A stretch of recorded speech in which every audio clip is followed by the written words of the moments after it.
So good evening to you all. What I'm going to do now is we're going to have a look at a widely used approximation, namely two-level atoms.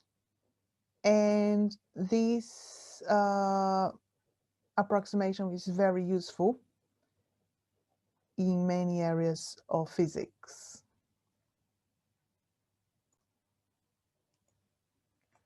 And the first question that we are going to ask ourselves is when can we use it and what is this approximation? So the key assumption here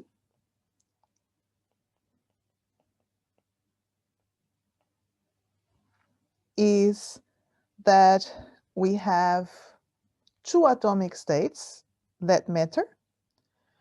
So you have atomic states consisting of only a ground state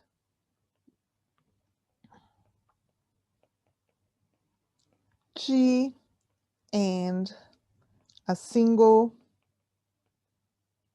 excited state E. Ground and excited is as simple as that. And just to give you an idea, we have then ground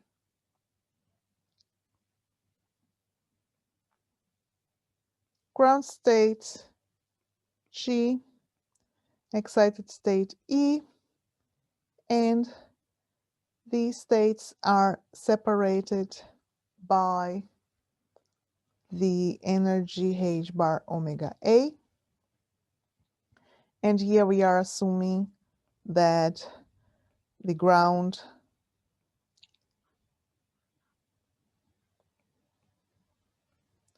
state energy for simplicity is 0, and the excited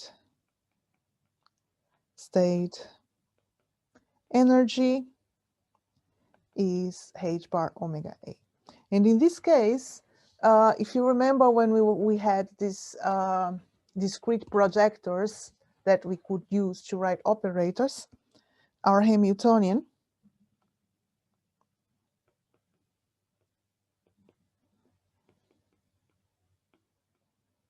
is going to be of this form.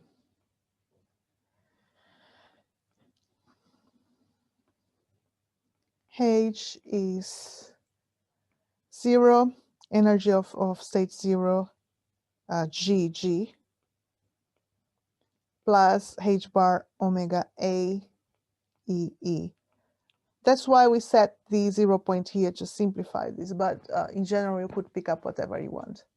It's pretty much, you are going to have a two-state basis, and you have to write your Hamiltonian as an operator in this two-state basis, which is pretty much what we are doing here.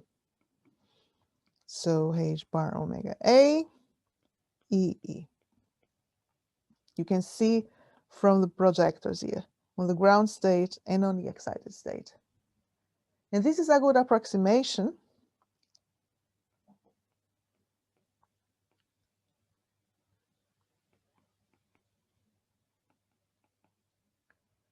for an atom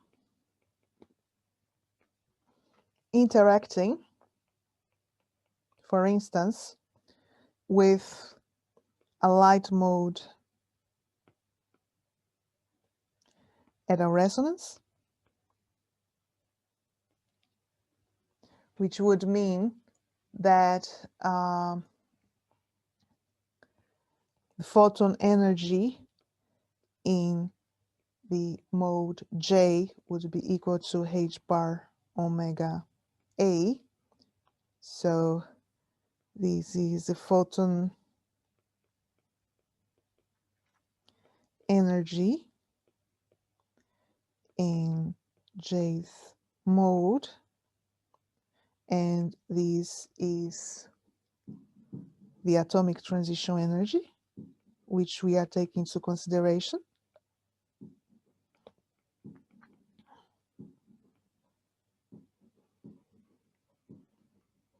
And all other levels, and this is important,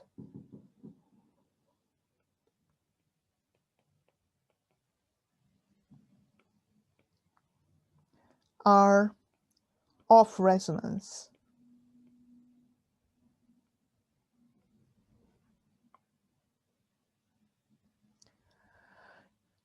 Two-level systems are usually a good approximation. Every time you can single out two levels as being much more important than the rest. And this here is a good example.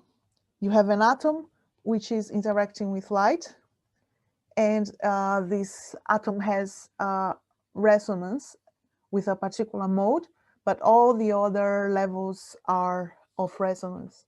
Other possibilities are, for instance, if you have doublets which are very strongly coupled by whatever interaction that you have, and the rest of the levels are not. So every time you have a whole spectrum, and you can neglect a big part of the spectrum apart from two levels, this is a good approximation.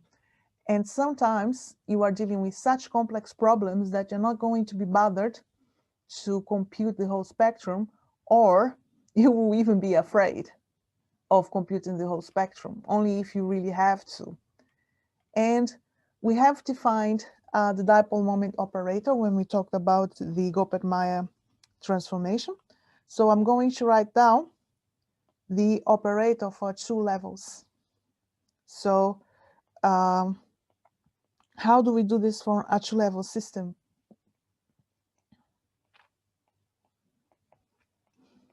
If we consider light in the dipole approximation, for instance. This is going to read then G is going to be equal to QR, where Q is the charge and R is the distance between positive and negative charges. So we have like some kind of oscillating dipole. And you need to compute the matrix elements, because now you have excited state and you have bound states. So you need to compute, for instance, G, G, G, which is going to be Q, G, R, G, and this is going to be 0. Similarly, you're going to have the diagonal element with regard to the excited state, which is going to be Q, E, R, E, which is also being 0. And an important point is that this is what we call an odd operator, which means that it only couples states of different parity.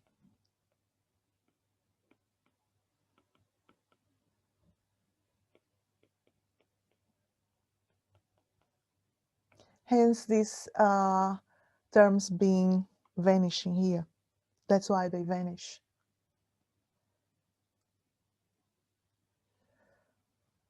Okay. This means then that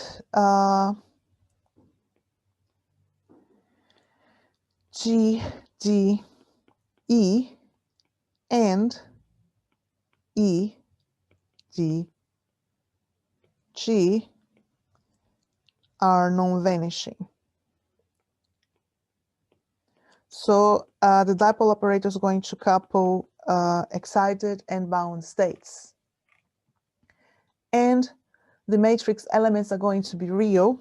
So if we write this, let's say we have then G, D, E equals to E, D, G, which is then a real matrix element, because you pretty much have a situation in which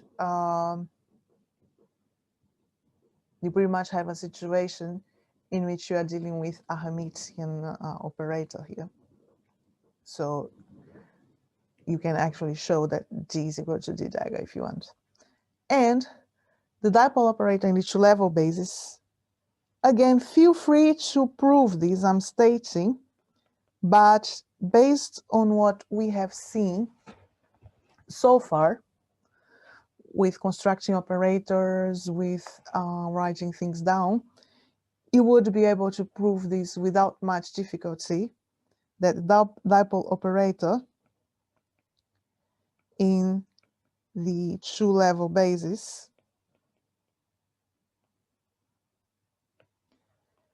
you would just have to consider two closure relations and assume you just have two levels existing. And then you can prove that. So I'm not going to do it, but I'm going to state. So you have G, G, E plus E, G. To prove this, so just make a note. To prove this, use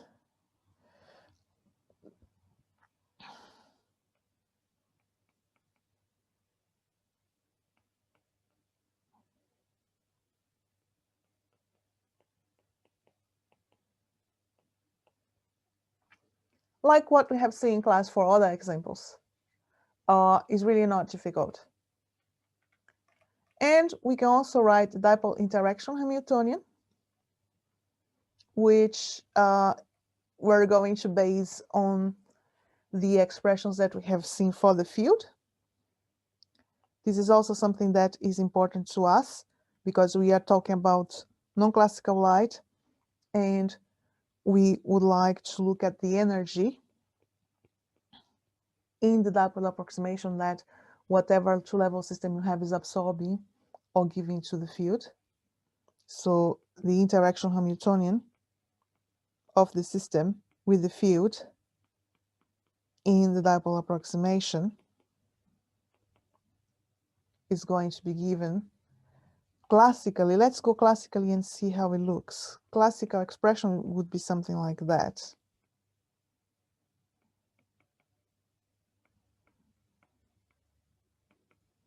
You have U minus E scalar product G.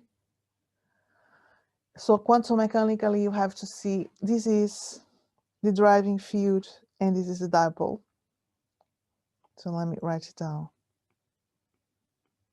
Driving field and this is the dipole.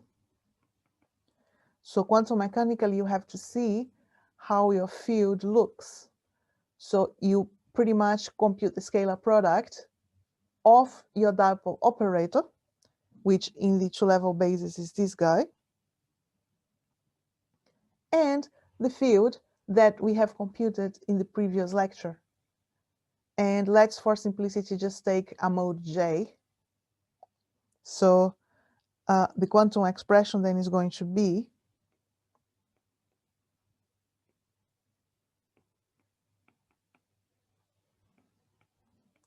so just write here so that you know, replace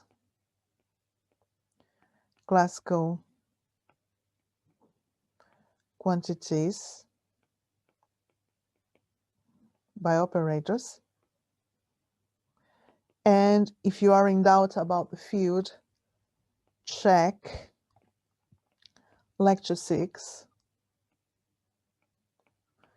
part 2, which is where I pretty much brought all these expressions. So you're going to write that H is then minus G scalar product with UR E naught. And then you have here this E, which is the polarization vector. So just to clarify, this is the matrix element. We have just calculated here above, or we have stated, we haven't calculated.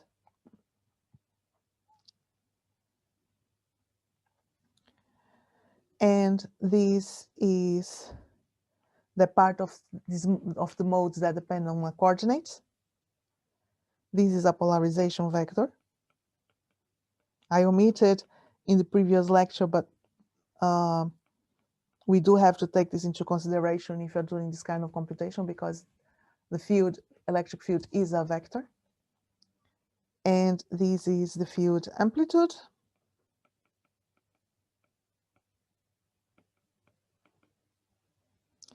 And this operator here, A and A dagger, which I'm going to write in the mode J.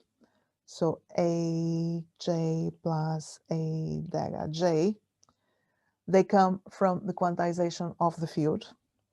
And we have GE plus, I'm just squeezing this here, EG, these two, which come from the expression of the dipole operator in this basis for two-level atoms. So this is the quantization of the modes. Have a look also at this lecture if you are in doubt. And these here are these expressions which you have from here.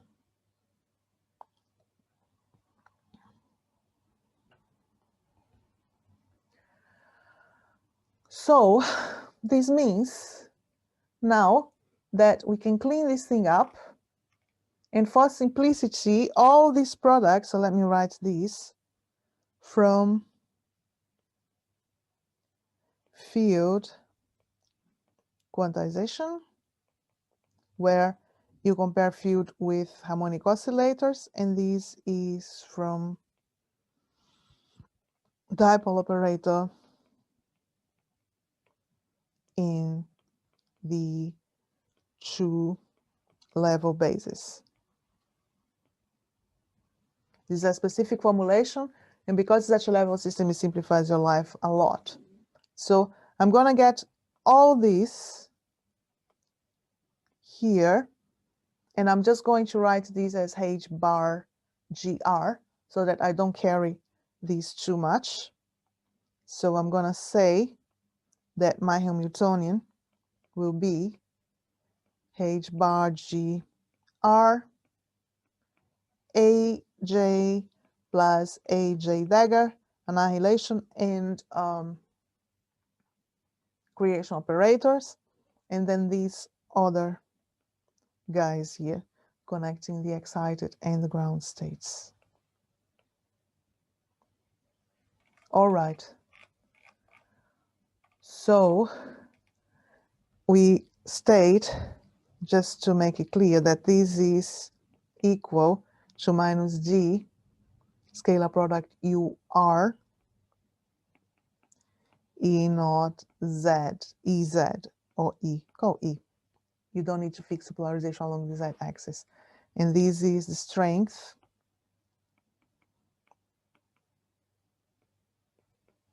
of the coupling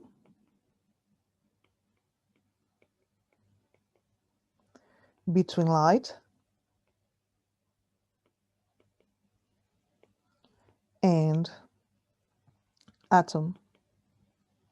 Now, please note the following, that we have combined the state space of the atom with that of light. So we constructed an operator. So this is in fact a compound system. This shows you also how useful compound systems are. So please note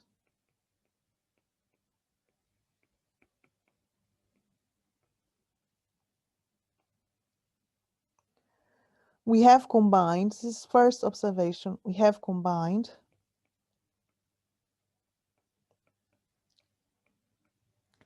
the state space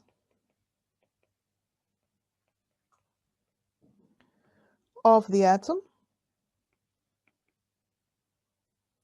with that of light in constructing the operator stated above.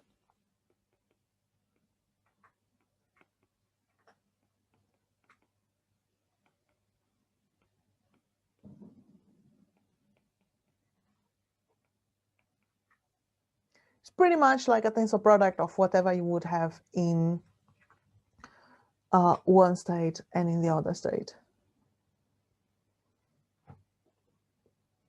But obviously you are establishing a relation also to an energy that is part of your Hamiltonian, hence the scalar product. But you can clearly see this is something that comes from the light, and this is something that comes from the atom. So this means that our basis states can be written like this.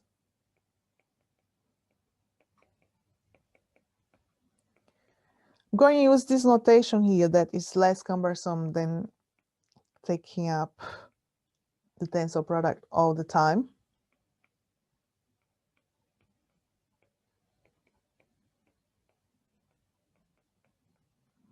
So what you see is you have a Fock state for the field, and you have excited or ground state for the atom. And it is convenient here not to write the tensor product. Once you get older, you start to get lazy because you know what it means and you know that implicitly there should be a tensor product there, so you don't write it. But you need really to know what you're doing, and that is a compound state.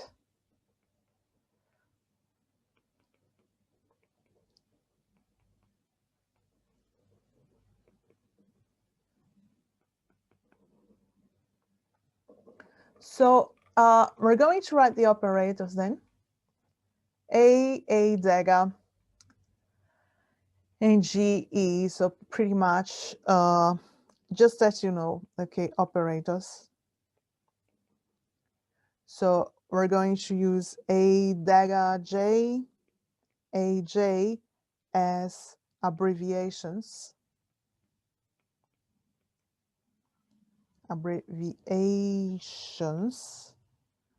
For AJ with identity operator, tensor product with identity operator, and AJ dagger. I'm even being a bit lazy with these hats, you know? But anyway. So you see, this is acting on the subspace of the light, and this compound operator acts as the identity in the subspace of the atom. This is acting also on the subspace of the light, but you have the tensor product with the identity operator, so it doesn't work, it doesn't change the system with regard to the atom that you're using. And we are also going to have GE as abbreviation, as an abbreviation. Well, let me put both, okay? GE, EG as abbreviations for GE identity, EG identity. Once more, you're going to have something that acts, but now only in the atomic degrees of freedom. So if we look how these things act upon these, you're going to have then that AJ acting upon G and N is going to be bringing the state of the light one down in the ladder. So you're going to have then G N minus 1 photon less. Or you can go up the ladder. So in this case, you're going to have AJ dagger GN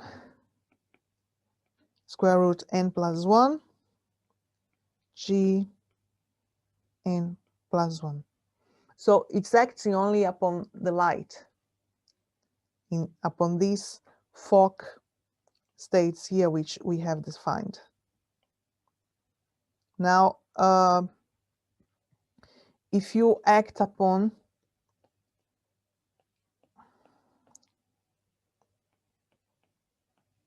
this with G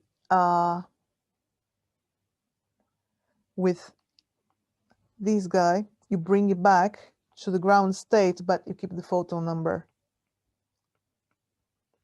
And if you have G, E applied to Gn, you know these guys are orthogonal. This would be like doing EG.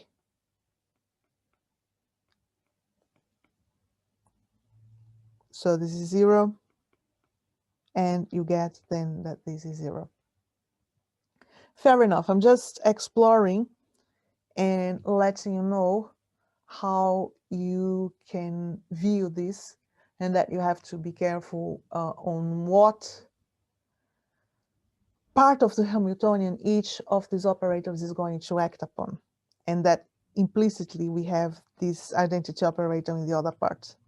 We have light, we have an atom that has 2 levels, and we need to be careful upon what is acting on what.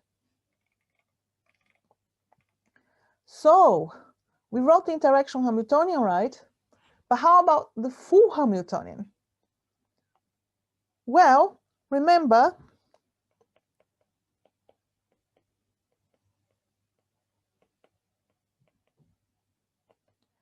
that the full Hamiltonian used to be H naught plus H int. We wrote the interaction Hamiltonian, right?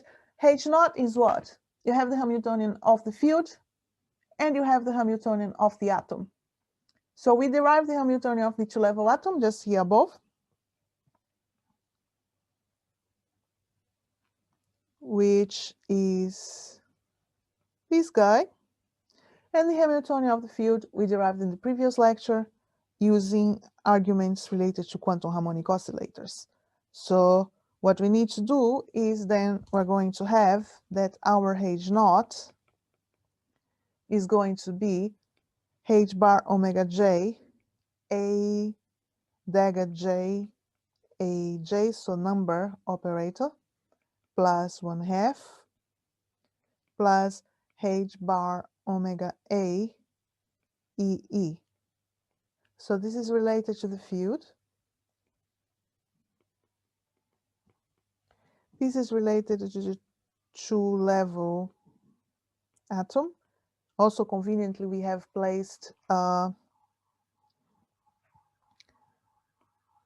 0 energy in the ground state, and we have the interaction Hamiltonian, which is going to be H bar GR, AJ dagger plus AJ, GE plus EG. Dipole connected with an electric field. So let me write this so that we can know. This is H int, which is our interaction Hamiltonian.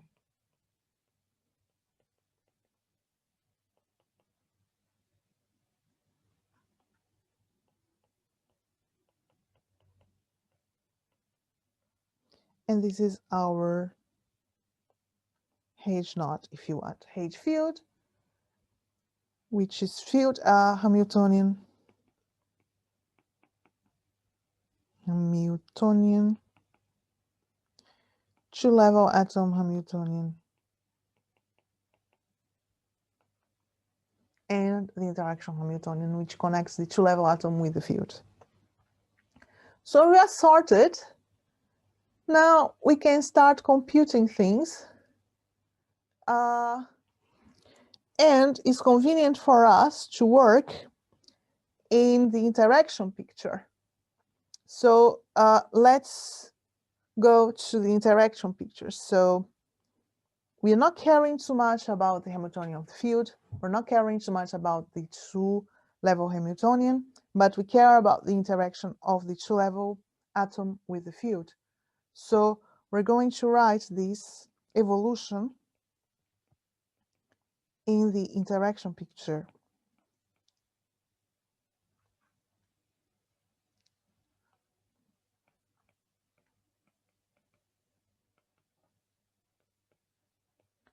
And what we're going to have is that HI, which is the Hamiltonian interaction picture, is going to be U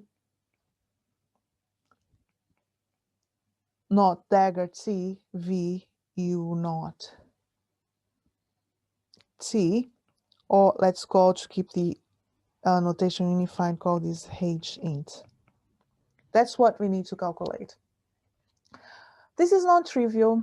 I'm gonna do this slowly, but the first thing we need to do, so step 1 is to write U naught, which is our time evolution operator, right? So we're gonna write it down, and U naught T will be exp, and let's put H naught. So both light and atom parts of the Hamiltonian, they commute. So we can write this as a product of exponentials. And we're going to write this as I omega j, a dagger j, aj plus 1/2 t times exponential minus I omega a e e t. So just to remind you, this is e minus I h naught divided by h bar. And I'll write here clearly, because this is important, note that a dagger a, put the index, I'm carrying this index around like the heads. At some point you don't put heads anymore, but bear in mind this is an operator, okay? These are all operators. And EE commute. If this were not the case, we would have never been able to do this. Remember all this fuss about the Becker-Campbell-Hausdorff formula and how you need to be careful with commutators, right? So this is something really tricky. And what we would like to compute now, step 2, compute U naught dagger T H int U naught T, because this is going to be the Hamiltonian in the interaction picture. It's something we need. Okay. Looks daunting, but we'll get there.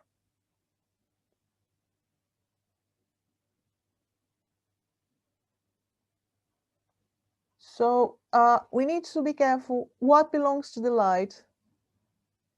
We can apply on the subspace belonging to the light. What belongs to the atom, we can apply to the subspace belonging to the atom. This is going to make my life already easy. So I'm going to write HI is going to be H bar GR exponential I omega j a dagger j aj plus 1/2 t. Here I have a j plus a dagger j exponential, like the same, but I need more space. Let me do the following. Looks nice now. Omega j, a j dagger, a j plus 1/2 t. So this was related to the light part of the interaction Hamiltonian. And now we have to look at the degrees of freedom of the atom. Two-level atom, the other subsystem, E omega A E E T applied to G E plus E G. And here we have minus I omega A E. I need more space once more, so let me cut this. No, not down. I want to see it.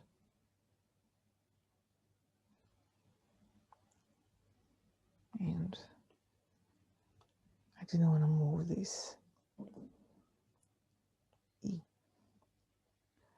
So it's pretty much the operators I have to apply on the subspace associated with light, I do apply, and those which I need to apply to the subspace associated with the atom also I'm going to apply.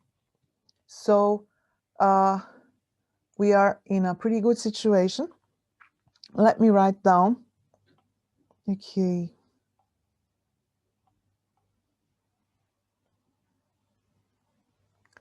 Light, just that you remember.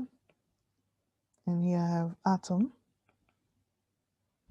And we want to compute these things now, because we have set up the problem, but we don't really know how these things look. So step 3 of the whole endeavor is compute the expression stated above.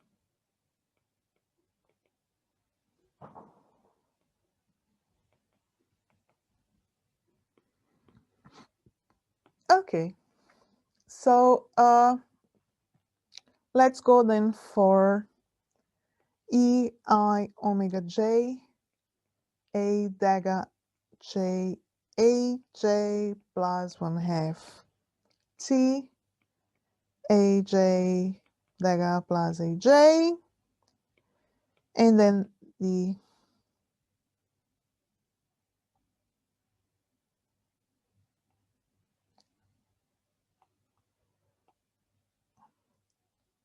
copy paste. I'm going to get rid of this.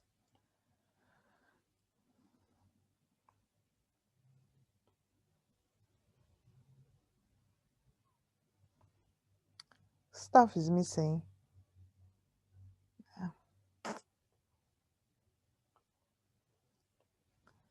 just wanted to copy everything and then put a minus sign, you know. Here we go. Okay, now how we're going to compute this? This is the first one. We're going to use the fact that A can be written in a Fock basis. So it's pretty much like writing operators in basis, which are convenient for you.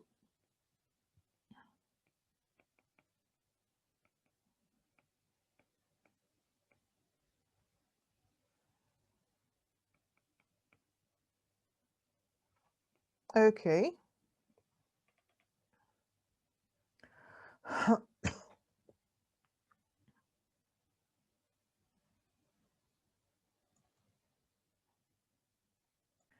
And we are doing this because we would like to use the fact that these are given in terms of the number operator. So we know that these guys are eigenstates of the number operator.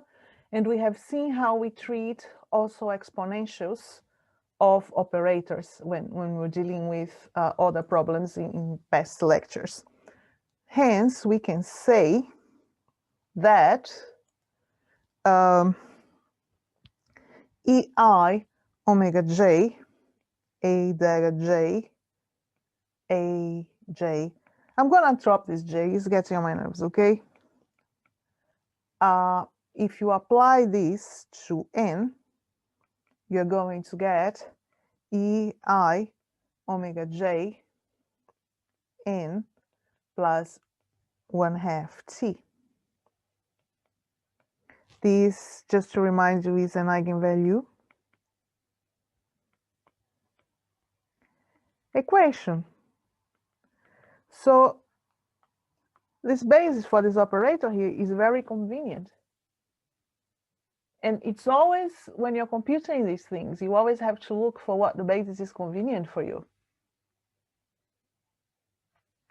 So note also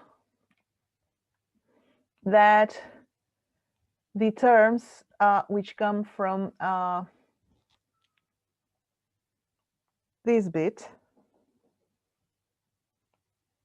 they're going to commute with a dagger, because you don't really have a situation in which you have operators there. So this is important. Note that the terms e plus minus I omega j t divided by 2 commute with a dagger. So they're gonna vanish. Yay! And we need to compute e I omega j a dagger j a j t a j e minus I omega j a dagger j a j t. Hence, this, if we use this convenient expansion here in this basis, this is going to give us sum over n, square root n plus 1, e I omega j and t, Fock state n plus 1, e minus I omega j n plus 1 t. So what I have done is I applied this guy here to here from the right. If you don't believe me, you can try at home. You see, you get this result. So now these are numbers. That's what we wanted to achieve. These are numbers, right? And you can add this up. And if we tidy this expression up, we get sum over n, square root of n plus 1, e minus I omega j t, n plus 1. Now, let's compute the Hemisian conjugate of this guy.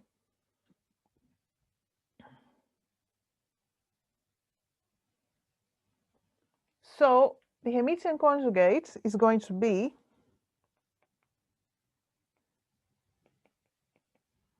let me write this down first, because I can rewrite this as e minus I omega j t a, because I'm pulling out this and I'm left with this. Now the Hemisian conjugate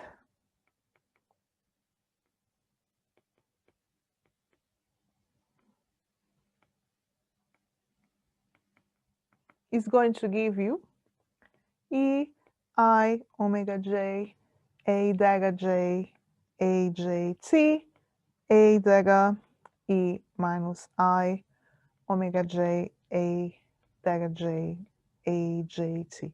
Also check it out. It's a good exercise to try. Get this, compute the Hemisian conjugate, see how the daggers are going to act out, which means that this is going to give you e I goes to minus I, you have omega j t a dagger. Thus, we are done with what we were trying to compute, which was we wanted to write for the light part of your interaction Hamiltonian, E I omega j a dagger j a j t a j plus a dagger j E minus I omega j a dagger j a j. E is equal to E minus omega j t a j plus E plus I omega t a dagger j. Beautiful. So similarly, we can show, this is a bit more work, but I advise you to give it a try. So similarly, we did it for the light. We want to have a look at what happens when you apply this for the atom.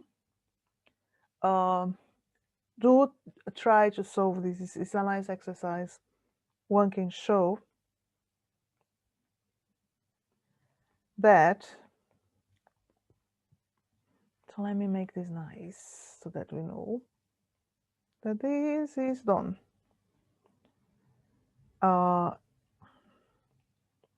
That E I omega A E E T applied to G E plus E G E minus I omega A E E T is going to be equal to E minus I omega A T G E plus E I omega A T E G. So this is going to give you then, if we tidy up, put everything together, we're going to find that in the interaction picture, the Hamiltonian is given by H bar GR.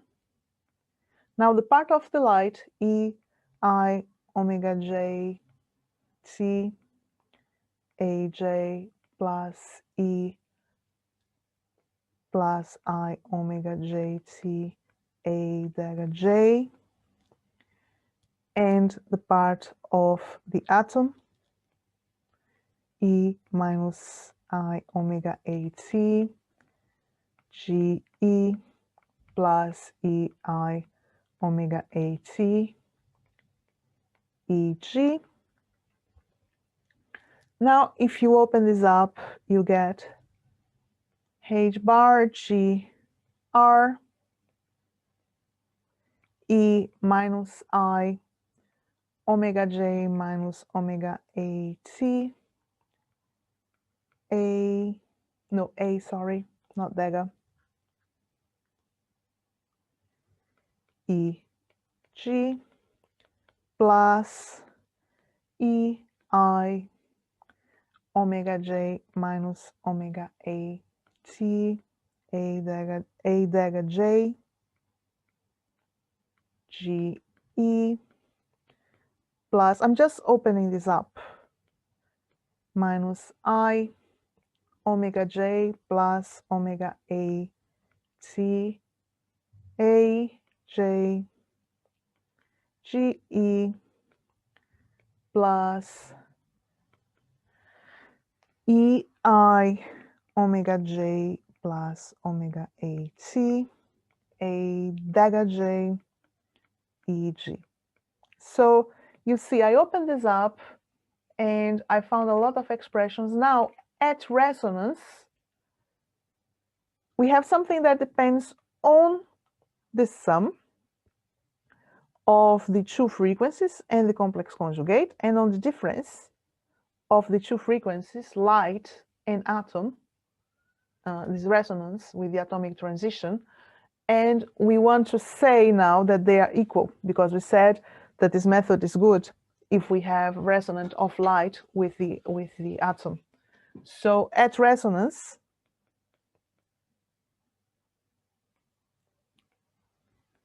we have that omega j is equal to omega a, which is equal to omega.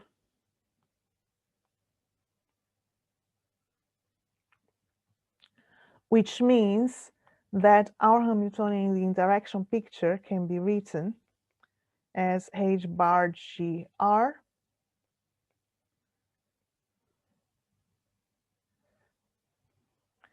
a, what is happening here? A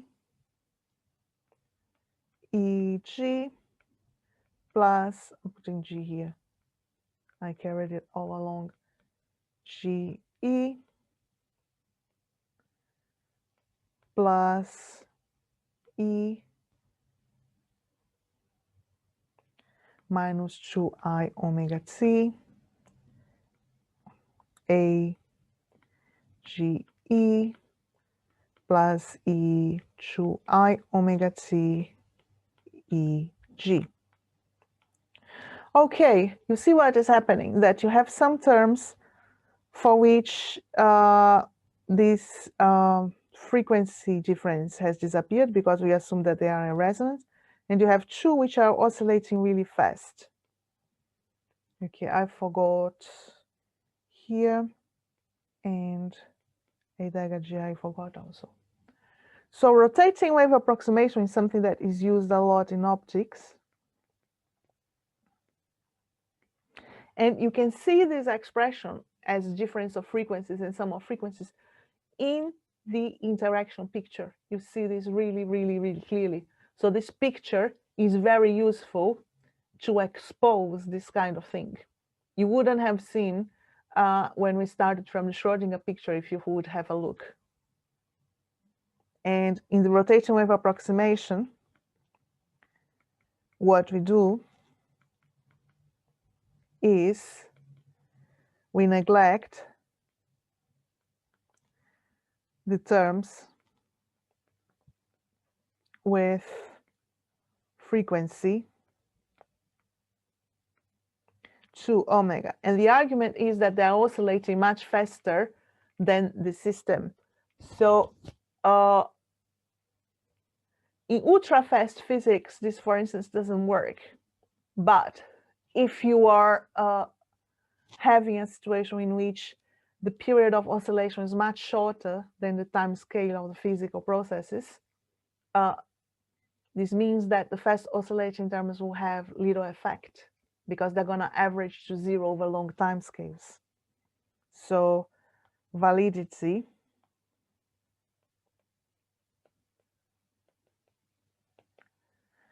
the period of oscillation is much shorter than the time scale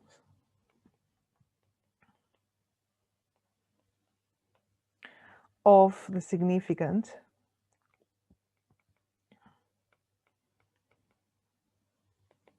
physical processes. For instance, for my area, which is attosecond science, where the time scales are super, super, super fast, you can forget about it. It's not going to work. But in many more areas, this does work, and this is actually very powerful. People use this a lot in quantum optics. So this means that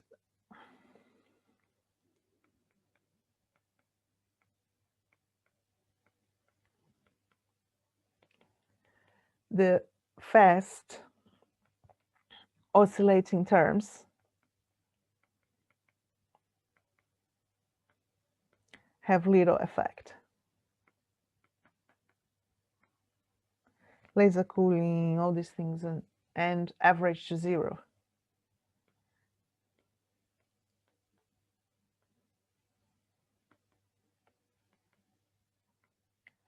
Over long time scales.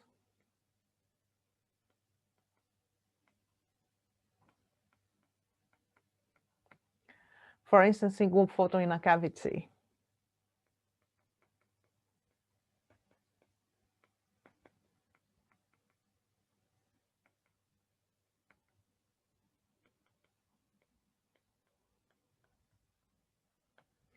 Okay, so this is a nice example. And we are going to stop. And thank you so much for watching. In the next lecture, we are going to continue having a look at this, and we are going to start discussing perturbation theory, time-dependent perturbation theory, which is also something that is very useful in many areas. I mean, you are lucky if one day you can solve a problem exactly or non-perturbatively. So it's something that is really important to learn. See you.